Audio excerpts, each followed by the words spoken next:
台语文千万字，大家要和大家做伙来拜一日。新闻不三时报道，被害者接到诈骗集团的电话，摕假金铺仔甲印鉴赶去银行着急要汇款。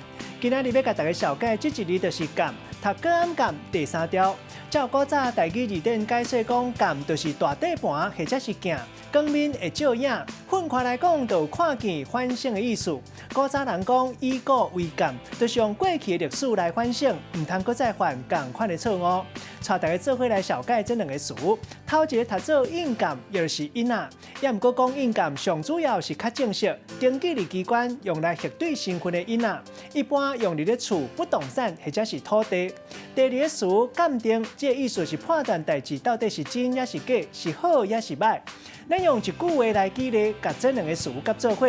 譬如讲，收集古董二话人，拢会烦恼去买到假货，毋是干那看作者印鉴刻名，大部分拢会请专业的人来鉴定，确定是真真正正的正货。今仔日小解这一日读做鉴，提供予观众朋友来参考。